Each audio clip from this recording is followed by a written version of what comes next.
बुढ़ापा। कितनी गर्मी है। सुनीता अपने घर में प्रवेश करती है। बैंक का काम निपटाना था, सो जाना पड़ा इतनी गर्मी में, कहती हुई वह सोफे पर कुछ समय के लिए आंखें बंद कर पड़ी रही। थोड़ी देर आराम करने के बाद वह जैसे ही पानी की बोतल लेकर पानी पीने वाली थी, उसकी नज़र डाइनिंग टेबल पर रखे पतीले पर पड़ी जिसमें छाछ रखी थी। बस पारा गर्म हो गया। पति को कहकर गई थी कि मैं बैंक जा रही हूँ, आप नाश्ता करके छाछ फ्रिज में रख देना, किंतु पतीला जैसे का तैसा रखा था। पति पर गुस्से की फुहार।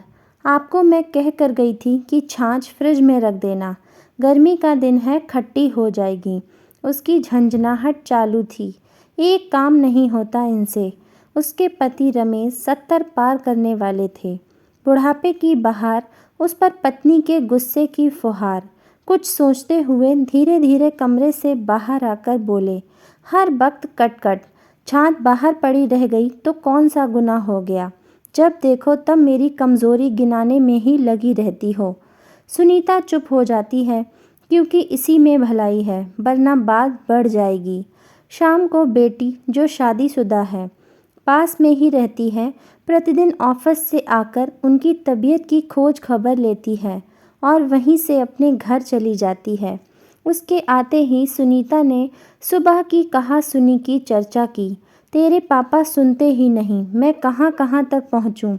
बेटी ने प्यार से कहा, मम्मी खट्टी छाछ की कढ़ी बना लेना। सुनीता हंस पड़ी और कहने लगी, वह अब तो मैं कर ही लूँगी। दूसरे दिन खाने की टेबल पर सुनीता ने जब खाना परोसा, रमेश ने कहा, वाह कढ़ी बनी है, मज़ा आ गया। चटकारे ले लेकर खाई उन्होंने। शाम को जब बेटी आई तो उन्होंने कहा, तेरी माँ ने बहुत अच्छी कढ़ी बनाई है, तू भी थोड़ी खा ले। उनका वह निर्दोष और निर्मल मन देखकर सुनीता सब भूल गई। रात सोते वक्त सुनीता के पैरों में दर्द होने लगा। वह दर्द से करा रही थी। रमेश, जो दूसरी तरफ मुंह फेर कर सो रहे थे, धीमे से पूछा, बाम लगा दूं क्या?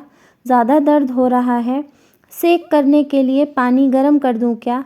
यह कहते हुए उन्होंने पलटकर सुनीता की ओर देखा और तुरंत उठकर पेन किलर दी और पानी गर्म करने को किचन में चले गए।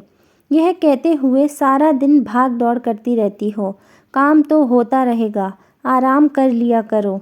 हाथ में गर्म पानी की थैली देते हुए कहा, मुझसे अब बाहर का काम नहीं होता है, सारा काम तुम्हें ही करना पड़ता है, घर बाहर दोनों तरफ तुम्हें ही देखना पड़ता है। मुझे बहुत दुख होता है, लेकिन क्या करूं। देर रात तक सुनीता की बगल में ही बैठे रहे और उसका दर्द कम करने की चेष्टा करते रहे।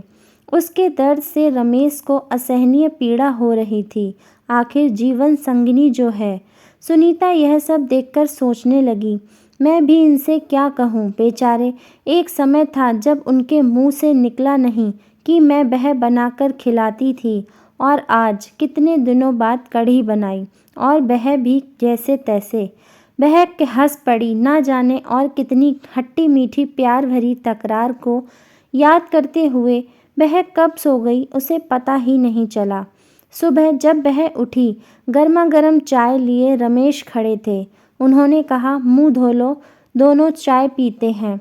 निस्वार्थ भाव के साथ दोनों ने सारी गलतियों को गले लगाते हुए हंसते हुए कहा, यह हमारा कसूर नहीं है, अपने बुढ़ापे का है, जो हमें निकम्मा बनाने पर तुला है, दिन ब दिन हम पर हावी होता जा रहा है। बुढ़ापे को बहुत ही प्रेम से अपनाया है हमने, किंतु यह बुढ़ापा अपनी हरकत से बाज नहीं आता।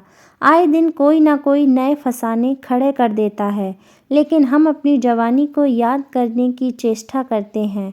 मसलन हम बालों को कलर कर लेते हैं तो वह कुछ दिनों में वापस आ जाते हैं। बुढ़ापा हमसे सब छीन रहा है, हमारी शारीरिक इच्छाएं, संवेदनाएं, भावनाओं को धूमिल कर रहा है, किंतु फिर भी उसे मान सम्मान, इज्जत सब चाहिए। रमेश सुनीता को कहते हैं, देखो तो बुढ़ापा अपना ताज हमारे सिर पर कैसे इतरा रहा है। मेरा बस चले तो इस बुढ़ापे की ऐसी तैसी। सुनीता ने रमेश से कहा, क्या बात लेकर बैठ गए यह? अब तो यह बुढ़ापा जोक बनकर हमारे शरीर से चिपक गया है। अब तो यह जब तक शरीर रूपी चक्की में टाँके हैं, हमारी छाती पर मूंग डलता रहेगा। यह सुनकर रमेश खिलखिलाकर हंस पड़े और सुनीता भी हंस पड़ी। आखिर उन्होंने बुढ़ापे को अपने पर हावी नहीं होने दिया, वरना यह बुढ़ापा तो आज द्वंद ही करा देता। यदि कहानी पसंद आई हो तो लाइक करें, शेयर करें और चैनल को सब्सक्राइब करना बिल्कुल भी ना भूलें। कहानी देखने के लिए आपका बहुत बहुत धन्यवाद।